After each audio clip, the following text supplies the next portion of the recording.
Okay. I don't know why you're not able to send it, but that's okay. Thanks for that information. Yeah. So I'm Karthik Rao. I'm a developmental physiotherapist. I run a center called Srishti Therapy Center, which is in Chennai, and I have been working in this field, working with children for the past 16 years and plus.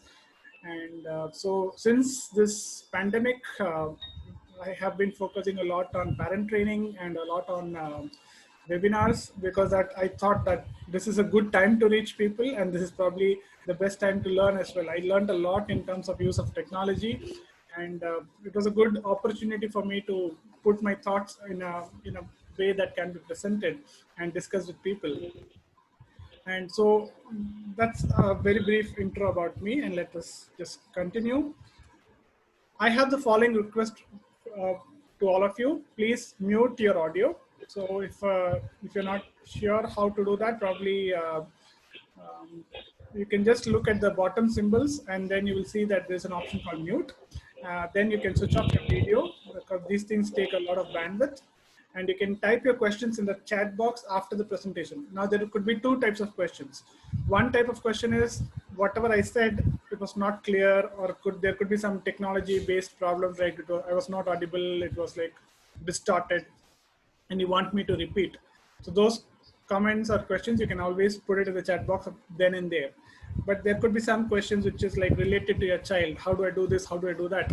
And those questions, I request you to put it at the end of the presentation, so that your questions are not lost in the discussions. Because I always have a method in which I ask you questions during my presentation, and I ask you to reply in the chat box. So that brings me to the next point. I request you, all of you, to be active in the chat box. So what do I mean is, I will be asking you questions like, do you agree? Do you understand? Is it better? And all of that. And I would want to know your instant feedback, because I'm talking to my laptop, isn't it? And if it always feels good that I get a feedback from people. I've been so used to talking in groups of people. I've conducted more than 70 workshops across India, and I was also invited in Muscat once for a presentation as well. So I'm so used to looking at people, looking at the faces, and looking at the feedback, whether I'm understandable or not, are they able to follow it or not.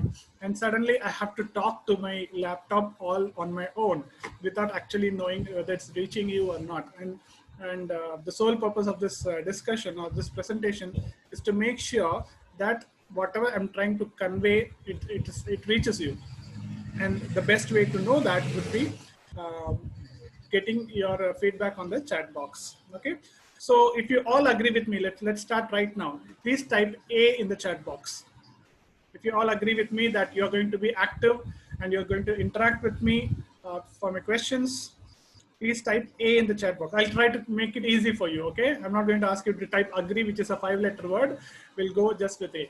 Yeah, I understand, because when I am attending a program and I have to swap between the screen and the chat box, sometimes it becomes difficult. Yeah, so thank you all for that. And let's continue. And you type Eureka if you find anything interesting or new information, okay? Or you had a wow moment, okay? Whatever it could be, just type Eureka. Eureka is like, I found it, okay? So it's kind of a discovery that you have made. And if you find something is interesting, please type Eureka in the chat box. If it is like too much of an ask, you can also type E in the chat box. Not right now, whenever you find Eureka.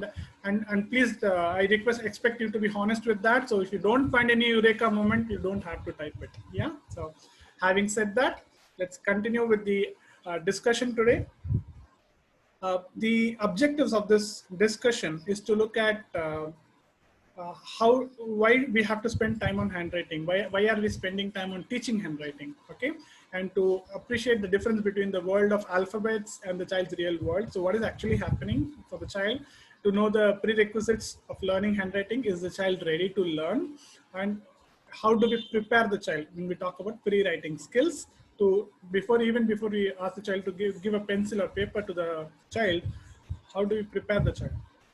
And then we understand about the functional pencil grasp, which will help us to identify whether the child is holding it the right way or not, because we are looking at a long-term association with pen and pencil.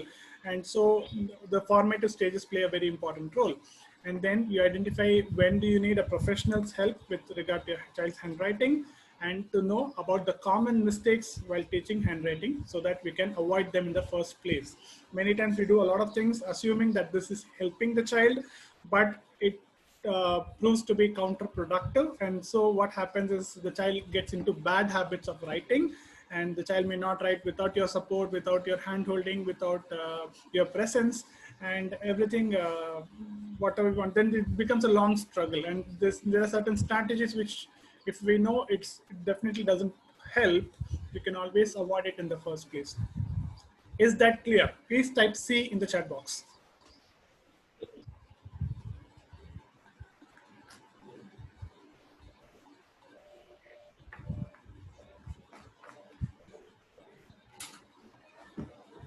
Yeah, so thanks for that.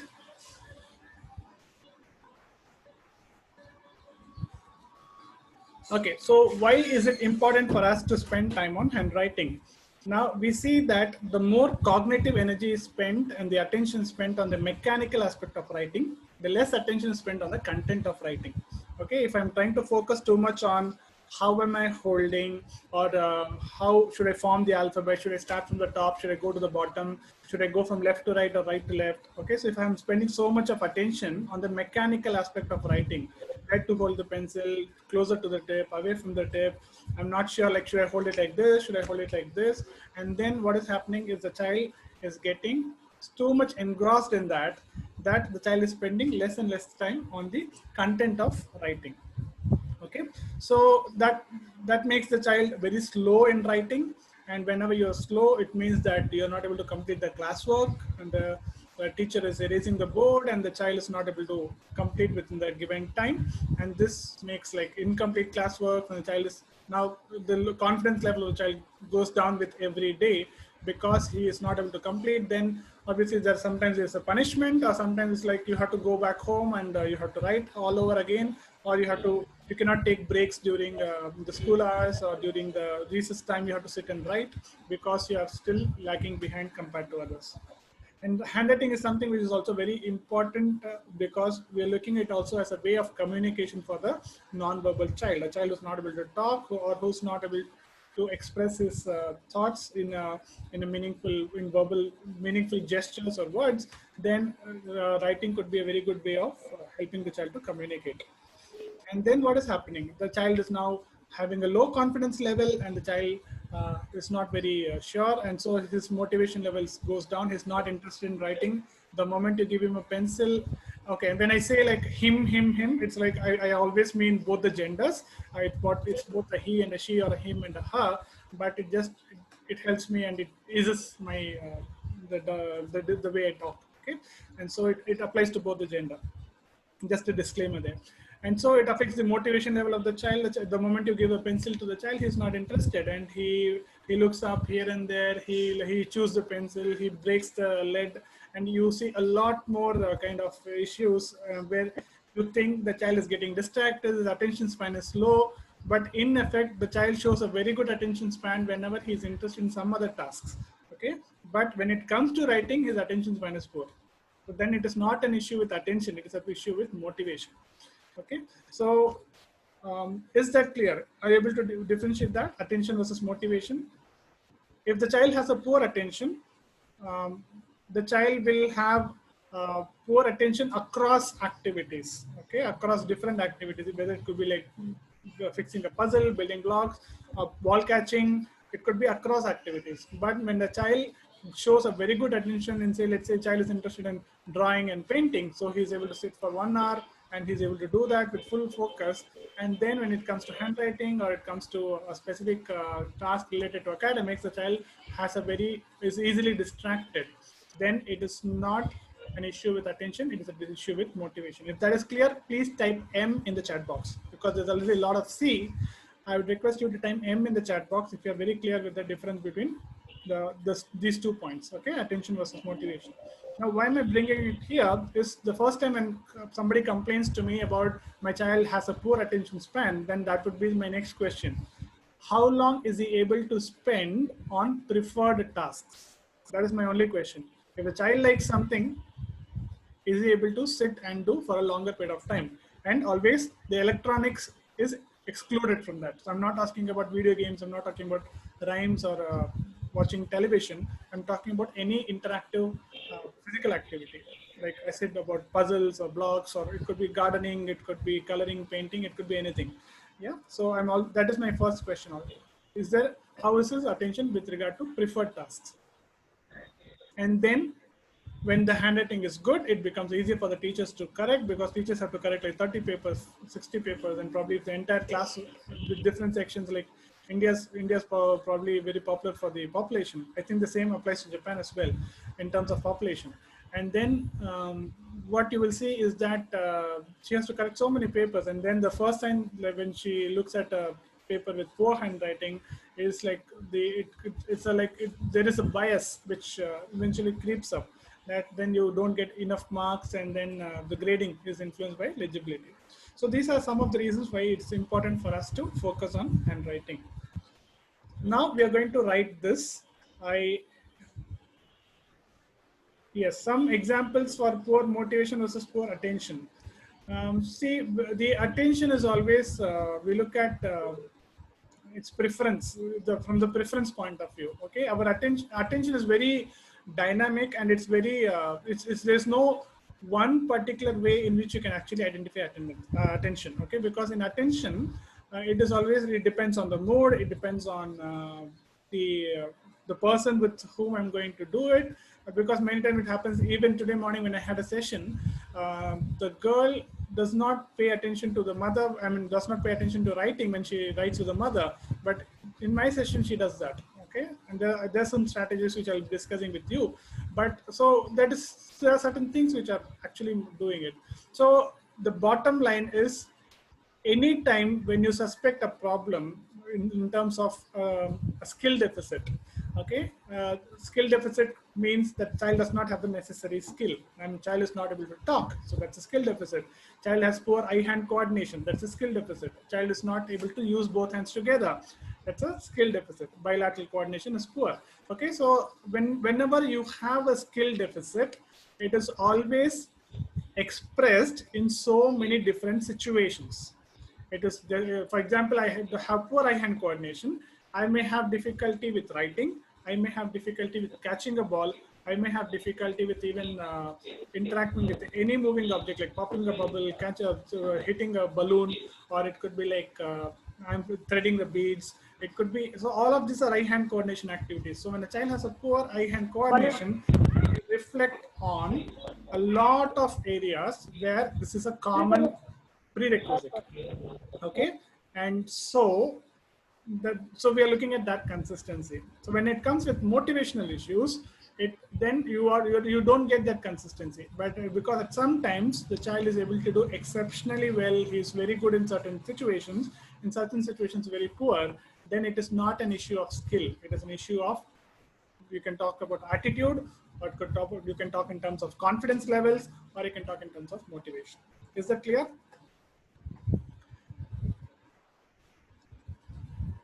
Yeah, I'm looking at the chat box. Yeah. So let us write this. I want you to write these two, especially if you don't know Tamil. I want you to write this. If you know Tamil, I want to write you to write something else. I'm just going to. I don't think if I have another word for that. Okay, but this is only for those who are able, who do not know Tamil. I want you to write both the sentences. Okay, others you can just write the first sentence alone. Okay, am I clear on that? If you know Tamil, you don't have to write the second word. If you, so you have to just write the first sentence. If you don't know Tamil, I want you to write the first sentence and the second word.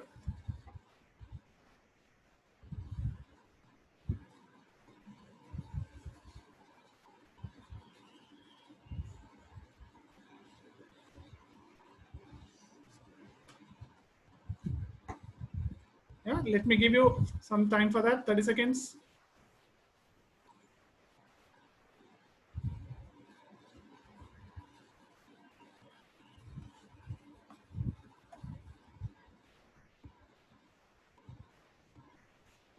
Are you done? Yes. Please type D in the chat box if you're done.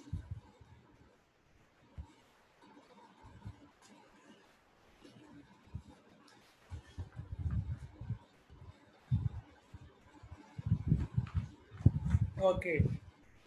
Now, regarding the first sentence, I want to know your feedback on that. Like, how was it when you wrote? Did you focus on where you're going to start, where you're going to end? Did you focus on those things when you're writing the first sentence? Okay, you're looking at, you're starting the quick brown fox jumps over lazy dog. Now, when you're writing this, what was your focus? What were you focusing on? Did you imagine about the fox jumping over the dog?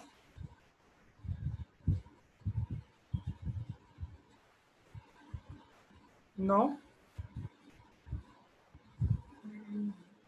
Were you able to relate to that?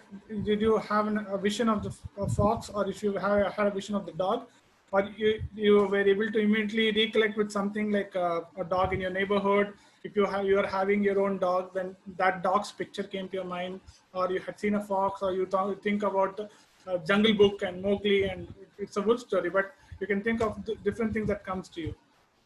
Okay, so we are focusing more on the writing the sentence, but okay, that's fine. And yeah, that is fine. And then my question is, so it came naturally. You did not think where to start, where to write, how much space has to be given between one word and another word. Did you have those kind of questions now?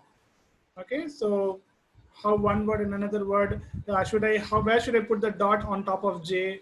Okay, is it straight line enough? It's straight enough to on top of J. Did you have those kind of questions? Okay, did you think about this when writing? No. Okay. Yeah. So you didn't think about this when you were writing. Now, question is only for those who wrote the second word, who are non-Tamil people who do not know how to write Tamil, and who do not know what this word is actually about. How was it when you wrote the second? Only those who do not know Tamil should respond. How was it writing this? Did you know what this word is? Do you know what is this word? Yeah, you did it like drawing. That's the right word. In fact, that's the right way of expressing it. When you do not know what is the content, what will you do? You start drawing it. You draw it like an image. You draw it like a diagram. Okay. Yes. So then what is happening is you will not write. You will not start it in the exact point where people who know that language will start. You will probably start from the center. Let me just go like this. I'll share my screen. Okay. And I'm sharing a whiteboard here. Okay. And so let us do like this for people who do not know Hindi. I want you to write this.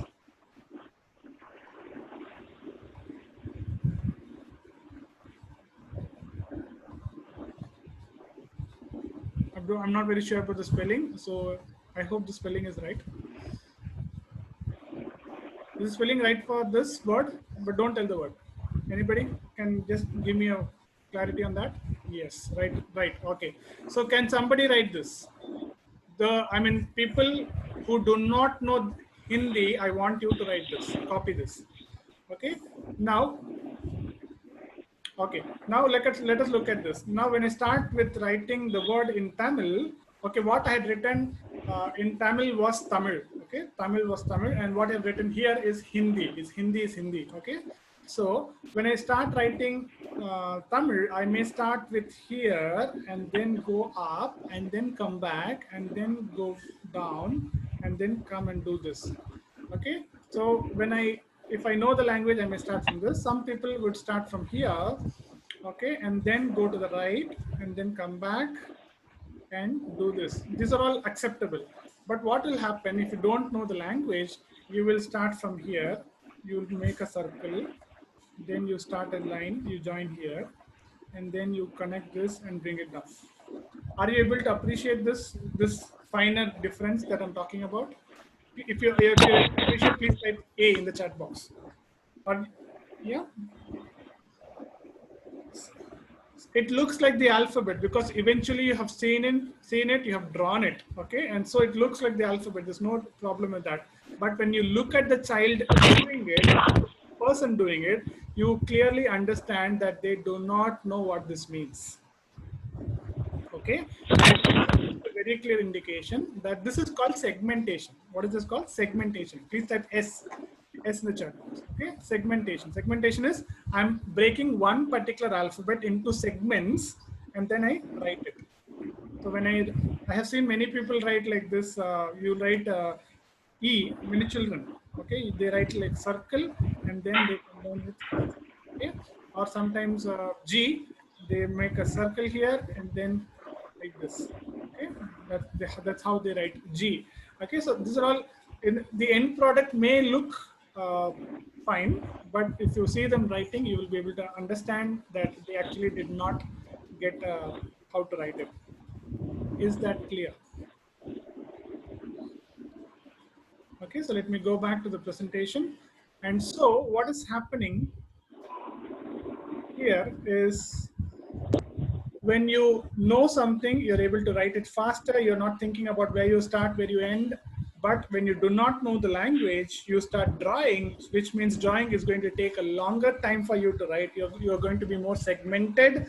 On top of that, you don't know what it means. Okay, so either you're confused or you're clueless. Okay, and that also makes you slower through the writing. Yeah, so that is the issue. Are you able to follow this? Please type F if the purpose of making you do this.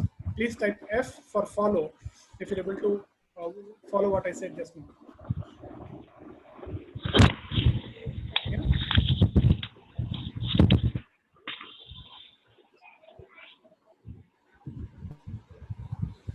Yeah. So the goal in handwriting instruction is to teach the student to form letters automatically so that the attention can be directed to the content, okay, and rather than the mechanical process. Instead of thinking where should I start, I should be focusing on what I am writing. I'm writing about brown fox.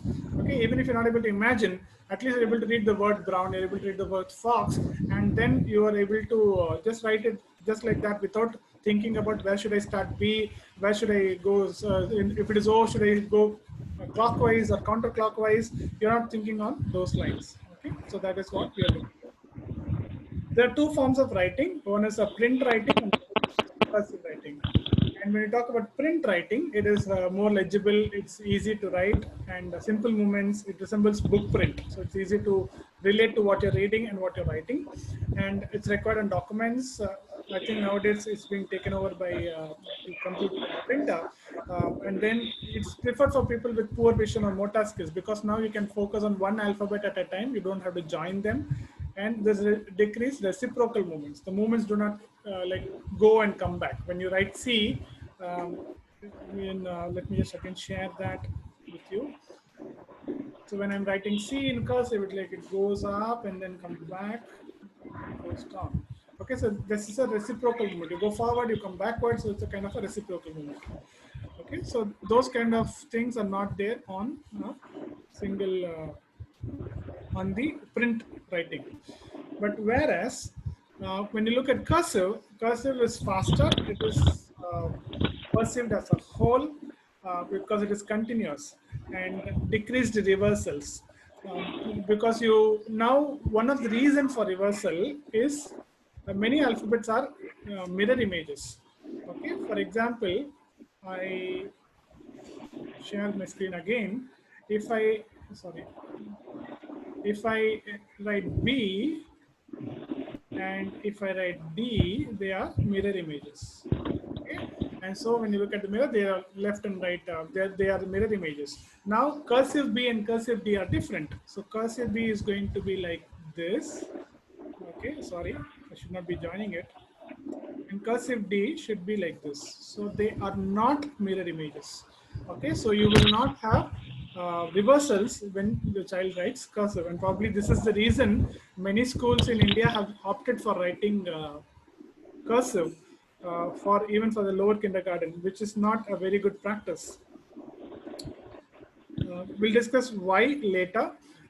And so it is easier to write because you don't have to lift your pencil time and again. So it helps you to write faster, and it is preferred by all because it also considered as adult writing, isn't it? When somebody writes in, like you see a 40-year-old writing with like each and every alphabet separately, you think that he looks very childish on that. Okay, so it is always like you aspire to become an adult, you aspire to become like adult, and you start doing things what adults do. And one of the factors is when you start writing, you also try to write in cursive.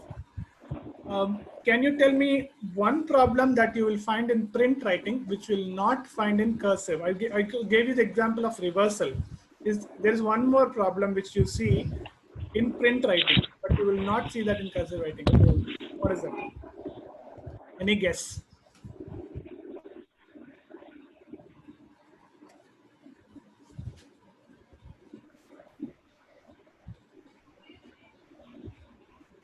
Speed? Not necessary. Problem. I'm talking about a problem. Starting point in print letter formation. Yeah, good guess. Definitely, I would like to appreciate that. I mean, and I'm looking for the answer that I know. Obviously, whenever somebody asks, when you go to school or college and they have an exam or a viva, and people like, you told me, I know, but I want the answer which I expect you to tell me. Okay, punctuation. Okay, yeah. So shall I tell you that? Yeah, it is spacing. Okay, something very basic, very spacing. Okay, so when I'm looking at book print, what is happening in book print? It's like manuscript writing is the space between one alphabet and another alphabet should be, in a word, should be lesser than the space between one word and another word. Am I clear with that sentence? The space between one alphabet with another alphabet within a word should be lesser than the space between one word and another word. Okay, so that is the problem that is a prerequisite in print writing. In cursive, you don't have that problem. Why? Because the words are holistic. Okay, the words are a whole. You're joining it. So there's no space between one letter and another letter within a word. Okay, so there's no space. So then the spacing issues do not crop up in cursive writing. Is that fine? Is that clear? Yeah. So let us look at this small interesting video. I took this from the Google game, which is a 3D version of it. Okay, and so yeah, thanks for the Eureka. And so let me. You have to tell me what is this. I know it's very simple and very childish, but I have a reason for asking that. It's a tiger. Yeah, so it's a tiger, right? So sorry, I'm not able to pause. What is it now?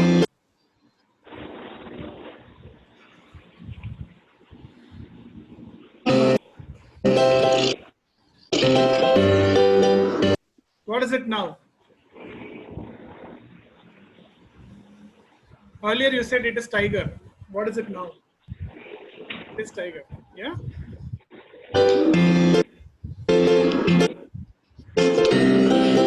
What is it now? It is tiger. Yeah, you're looking from the left side, you're looking from front, you're looking from the bottom. Okay.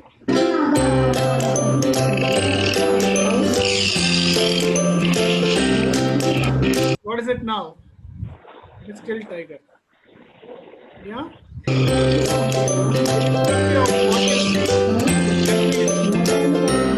Not going to change. That is the world around us. It's a three-dimensional world, and so we understand the world like this. I'm talking about a 2-year-old child, a 3-year-old child who sees that From whatever direction I see, this is always going to be a tiger, irrespective of what is my orientation, irrespective of which direction the tiger is looking at it. Okay, but what is happening with this? Can you see this? I have something with me. Can you tell me what it is? B. Okay. All of you said it's B. Okay, it's six. Okay, looks like B. Let's hold on to B right now. Let's hold on to B right now. Is it fine? Yeah. Now what is this?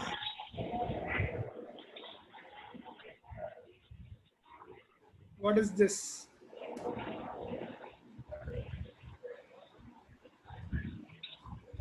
D. A moment ago you said it is B. Now you're saying it's D.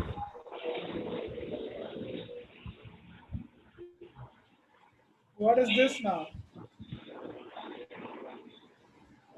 Yeah, it could be 9. It could be Q. Okay. What is this now?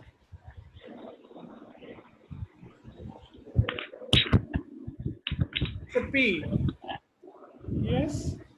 So, are you able to understand now what is the problem? This is not the world. This is not the 3D world that the child is used to. This is a world of symbols. Okay, this is a world of symbols. So if you have something like a standing line and a curve in the bottom, it is called V. If it is on the left side, it's called D. If it's on the top, it's called P. It's on the other side, it's called Q. And then you can also argue about 9 and 6. Are you able to understand the problem the children are facing?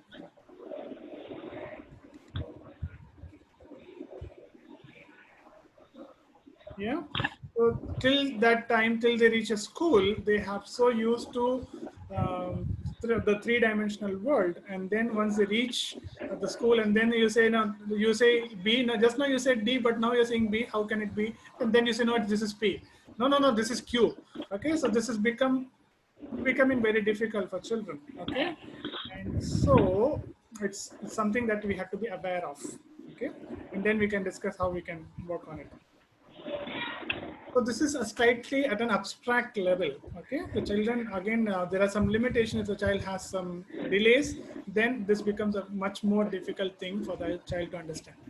So when we look at handwriting, we are looking at prerequisites. Prerequisites means that these skills must be present in children to be able to do writing. We're looking at body awareness, bilateral coordination. I hope those words are easy to follow. If there's something you're not able to follow, let me know.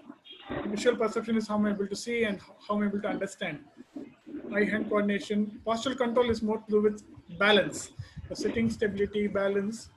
Proximal stability is stability in the shoulder. Proximal is always like shoulder and the hip that we talk about, but more when it comes to writing, we're looking at shoulder stability. And then we're looking at hand strength, able to hold a pencil and give appropriate pressure. And then we're looking at object manipulation. Are they able to do different activities like eat with a spoon? Can they flip objects, or can they screw, unscrew? So those kind of things are object manipulation. And then finger isolation, ability to isolate fingers. Okay, I can do different things. I can take a finger, I can put a ring inside and remove it. Okay, so those will be a finger isolation. And then planning a movement. Planning is up and down, right and left, forward and backwards. Any kind of movement that requires any movement that we do, we always plan it. It is a subconscious process. Okay, we always plan and then we do the movement. So this is a planning a movement. Orientation to alphabets is like being aware of the alphabets. So the child should be able to identify this is A, this is B, and that is the orientation. That's what I mean. Okay, and eye movements, the ability to look at the board, look at the notebook, track, follow moving object.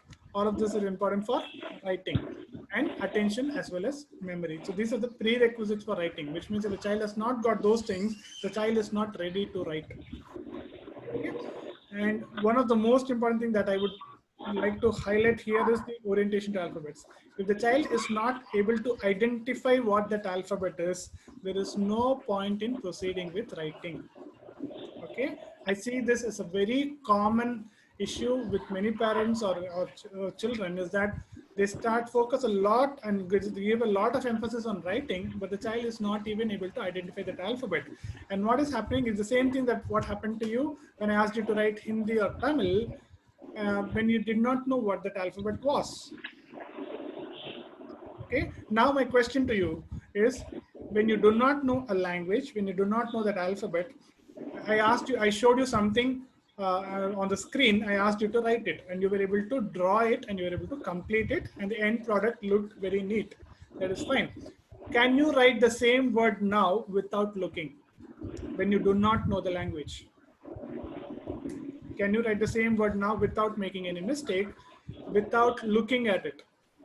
You were able to draw. Okay, you looked at it and you drew it. But yes, you cannot do that. So this is one of the reasons why they say, like, when a child is able to copy, but he is not able to write on his own. Why? It's because he has not identified what that alphabet is. He does not know what that alphabet is. How do you expect him to draw something without looking at it? Yeah, is that clear? Please type C in the chat box.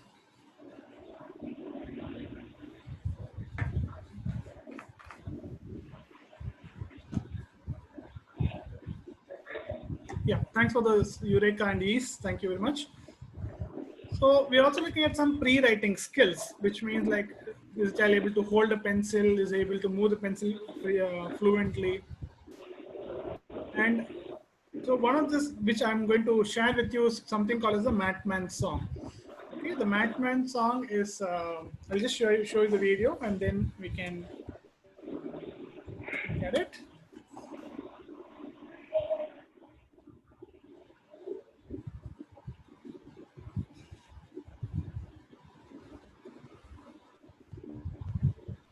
I'm going to play the video, and let me know if you are able to hear the audio from which is within the video. Madman has one head. Can you hear it? Yes, sir. Okay. Now this is a nice activity. One head, Madman has one head, so that he can think.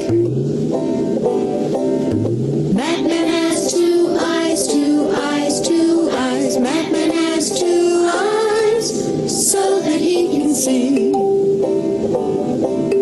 Madman has one nose, one nose, one nose. Madman has one nose, so that he can smell.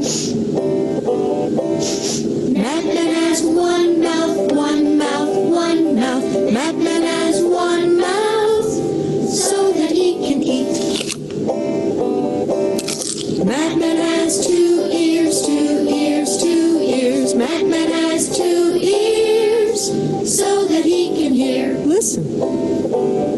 Listen. Madman has one body, one body, one body. Madman has one body to hold what is inside. His heart, his tummy, his lungs. Madman has two arms, two arms, two arms. Madman has two arms, so that he can reach. Madman has two hands, two hands, two hands. Madman has two hands, so that he can clap. Madman has two legs, two legs, two legs. Madman has two legs, so that he can stand. Madman has 2 feet, 2 feet, 2 feet. Madman has 2 feet, so that he can walk.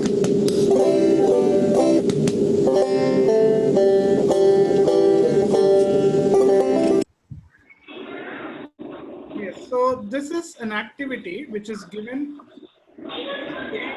writing skill. Okay, because now what the advantage is that you teach body parts. You use you also teach them the use of body parts. You talk like eyes are to see, ears are to hear, and then you also teach spatial orientation, which is a very important thing. Spatial orientation essentially is you organize in space. Okay, which one should be there? This should be on the top. This should be on the right. Is it like C or reverse? When you look at the years, then 1 year should be on this side like a C, and 1 year should be on the reverse of it. Yeah, so this is like helps you to understand spatial orientation, vision, what direction should be going. And so, and then you also teach numbers, right? Like 2 eyes, 1 nose, 2 ears. And so it also gives you a lot of information. And this helps the child to understand space, and you ask the child to do something even before they touch the pencil. Okay, go for crayon or pencil and writing, the child should be able to do with a physical activity, because this clearly helps the child to understand where, I mean, which one should go where and how they are related. Okay, and once the child is able to do that, the child is able to, now the next thing that we do in a session is I will sing, I will do this, and ask the child to follow this, and I'll ask the child to the child will be looking at it, and then the next level would be I'm going to sing, I'm going to give this block to the child and ask him to keep it. If the child has difficulty, then I may point out and help the child. Once this is done, I would take out a notebook. Sorry. Once it is done, I will take out a notebook and a paper, and I will start singing Matman Has One Head. I'll sing the entire song as a draw. Okay, so I talk about 2 eyes, I talk about 1 nose, and talk about 1 body and arms and legs, and I'm drawing it simultaneously. Okay, so this is kind of clearly telling a child that what you saw can also be depicted on paper. Okay, and this helps the child to understand, again, to put those thoughts into action and on a pencil and paper. Okay, is that fine? um, yeah, so let's move on to the next slide. Yeah, it could be used for teaching body parts as well. And the pre-writing skills that we're looking at would be hand dominance. We're looking at crossing midline of the body. Hand dominance, we know, like we should always write with the dominant hand. Okay, so then that is a very important prerequisite. How do we know when you look at the child using a spoon, when the child, which hand the child is using for the hands, for eating, for catching a ball, stopping a ball, everything would be your hand dominance. And the next thing we'll look at is crossing midline of the body. Can the child use the right hand on the left side of the body? Okay, so for example, I have my specs case, okay, on the left side. So when I'm taking it, I'm going to use my right hand to move across and then take it. Okay, so that would be my crossing midline of the body. Otherwise, what will happen is children use right hand on the right side, left hand on the left side. Okay, and then the dominant, they don't use the dominant hand for other for a lot of purposes, and then there's a conflict there. And we're also looking at functional pencil grasp. Do they have the control over the pencil? Are they able to recognize similarities and differences in form, how they are related, and are they able to copy basic lines and shapes? So these are things that we are looking at. And one major question which every child has is how to identify hand dominance. Yeah, so place objects in the child's midline and look for the preferred hand. Okay, so always when the child is sitting on a table, keep it on the midline. Okay, midline is an imaginary line. Keep it on the midline and see which hand the child is picking it up. One common mistake which I see, or one common thing which many people do, is that you always check 5 times on the go, 5 consecutive times or 10 consecutive times, and then you try to find out whether the child is using right hand or left hand. And this is more likely to result in giving you a very confused response, because now what is happening? You keep something in the middle and you ask the child to pick up, the child uses the right hand. Now what you're doing, you are taking it from the child, keeping it back on the middle, or you are keeping one more thing. If the child is having something on the right hand, he's going to use the left hand to pick it up. Okay, so again, this is gone. Or what will happen is you use the same object and keep it back. Now the child thinks, okay, I think I have used the wrong hand to pick it up, and so I have to change my strategy. And the child now takes the left hand. Okay, so when you do when you check it consecutive attempts, like 5 times on a go or 10 times on a go, the child gives you a very mixed response because the child thinks that he had made a mistake in the previous attempt and he tries to change it. Okay, so the best way to identify for this would be to check, you look at one full day, and whenever you present, whatever you present, always present in the midline once in a given time and see which hand the child is choosing. Okay, and then the next thing that you will do is that clear on that? The first line. Please type C in the chat box. Yeah. Roll a small ball on the floor towards the child and look for the preferred hand. Now the child has to bend and pick it up. Okay, so many times you will see when you have to do something reaching activity, you will prefer the dominant hand. Note the hand the child is using for instruments like clips, scissors, spoon, etc. So that will also give indication which hand the child is using, and you will also check the quality of work, compare with both hands. Okay, so when you look at certain things when he's doing with right hand as well as with left hand, look at which hand gives you a better control, better quality, and that gives you indication of dominance. Typical hand dominance happens between 18 months to 4 years of age. Okay, so you can wait till 4 years for the child to get that dominance. If the child has not got it till 4, then you will have to do a lot of bilateral activities. Bilateral means two-handed activities, ball catching. You can ask the child to hold a tray and pass on objects, or taking one object from one hand to transfer it on the other and then placing it. It could be like hanging, hand walking. Okay, so a lot of two-handed activities which will start the interaction in the left and right hemisphere of the brain. How do we develop dominance? It is essentially through interhemispheric communication. The right and left brain, they communicate with each other, and so then one side becomes okay. It tells you, it's kind of, they tell because now we have an agreement. You let you be the dominant side. I'm okay with that. Okay, that is what happens when two people communicate and there's a consensus. Okay, but when there is lack of communication, what will happen? The right brain and the left brain, they have their own set, and they say I am dominant and I am dominant. Okay, so now they start fighting with each other because they're not communicating, and they're from a distance. Each one of them decide that they are better than the other, and so the child is now using both hands at different points of time. So the best way is to make the brains communicate, the left half and the right half to communicate, and that can be done by making the child do a lot of two-handed activities. Is that clear? Please type CC in the chat box. There's a lot of C already. CC is crystal clear.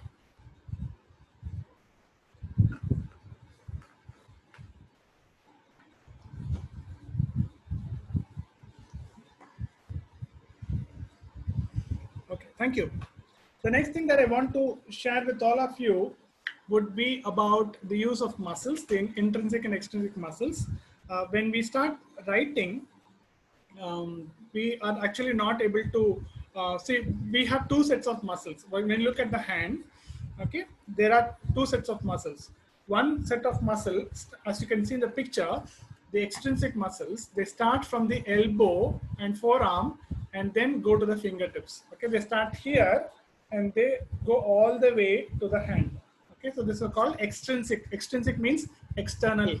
Okay, this is external to the hand. When you talk about hand, in anatomical terms, we always say the part beyond the wrist is the hand. Okay, this is not the hand. This is called the forearm. This is called the hand. Okay, this is the arm, forearm, hand. Okay, so external muscles to the hand are the extrinsic muscles, which may have some action on the fingers, but they start from outside the hand area, in the elbow as well as in the forearm. So these are called external muscles. And there's another group of muscles called internal muscles or intrinsic muscles. Okay, and these muscles start from within the hand and end within the hand. So as you could see in the picture, there are muscles like which you do this kind of movements, or you do this kind of movements. Okay, or you do these movements. They're all intrinsic muscles. These muscles are the ones which will start within the hand and end within the hand. These are very small muscles. Okay, now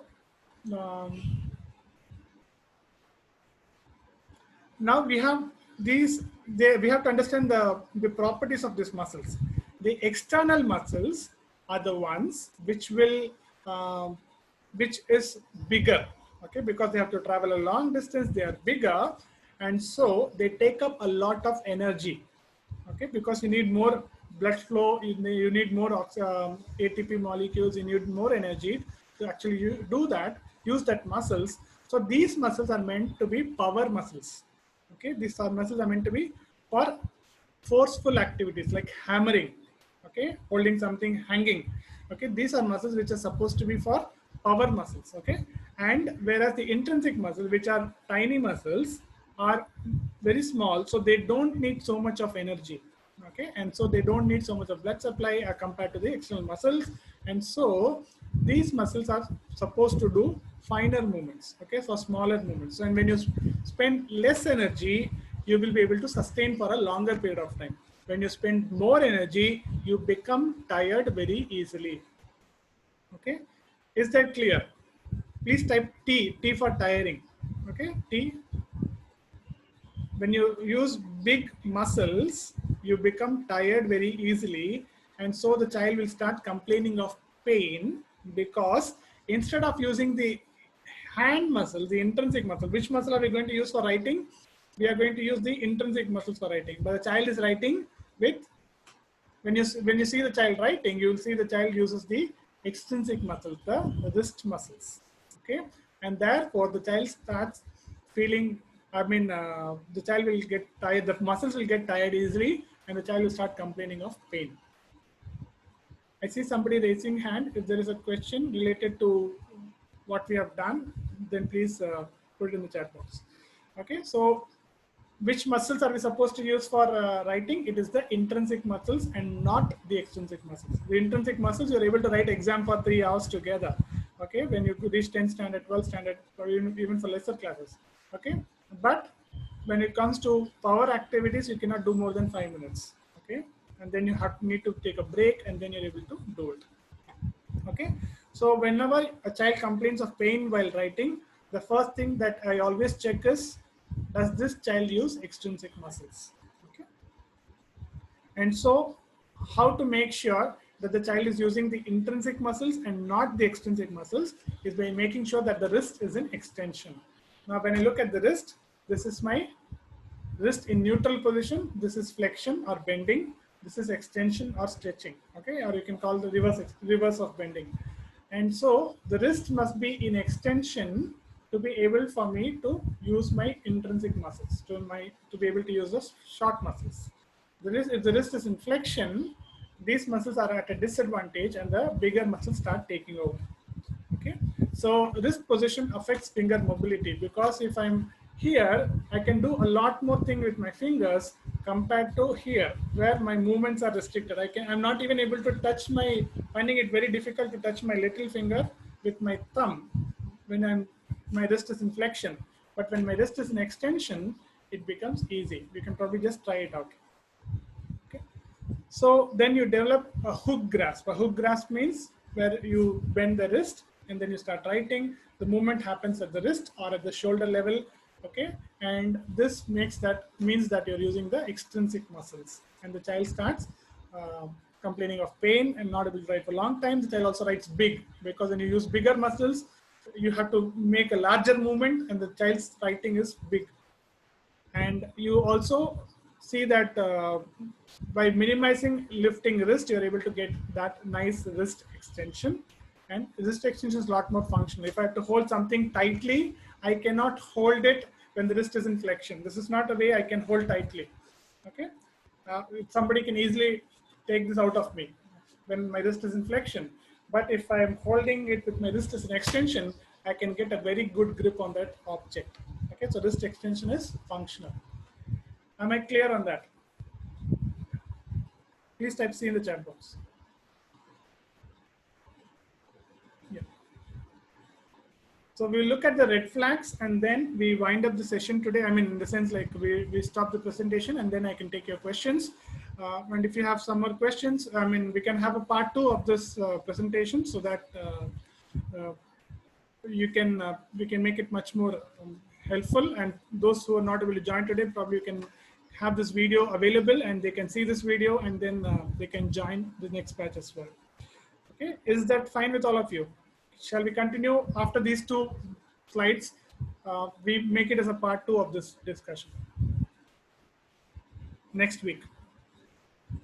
Yes? Yeah. Thank you. So now we look at some red flags. What do I mean by red flags? Red flags essentially means that this is something which we have to be aware of, and we should look at. Okay, if you see this, it means the child needs help. Okay, where you see the child has an awkward pencil grasp, not holding it the right way, either like this or like this, and then the child has difficulty controlling a pencil, not able to control, has a tendency to use whole hand, okay, not able to do finer activities, and poor endurance, complains of pain, display messy or very slow with handwriting, and have difficulty staying within the lines when coloring or writing. Yeah, the cursive we can start teaching around when the child is in grade 3, which would be around 8 years old. Some more red flags would be applying inappropriate pressure to the paper, because then it's like too light or too dark. Okay, so that is again a sign that the child is not able to control the amount of force the child is applying. A child may have a very poor upper limb strength, weak shoulders, not able to hold on to objects, is dropping immediately, not able to carry a shopping bag, okay, not able to hang on an object or on a bar. So those are all very signs of weak shoulders, difficulty coordinating right and left hands together, poor hand-eye coordination, and the child may be verbally skilled. Okay, child is able to read, child is able to recite, but when it comes to handwriting, its child is very poor. Okay, so these are different things that you can look at. We'll look at the questions related to how I can improve. Probably I'll try to answer a few questions now, but I'll also try to have a presentation on that. Yes, so let me just quickly take you through the poll, and I would like to know your feedback on the discussion so far.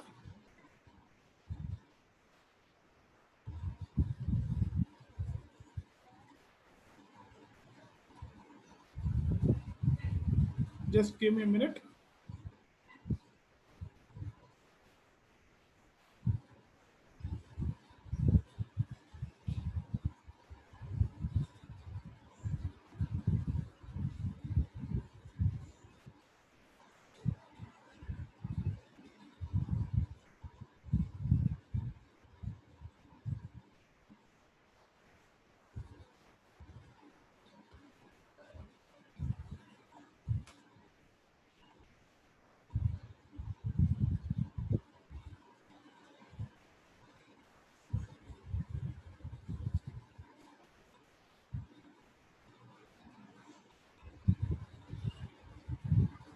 Just give me a minute on that.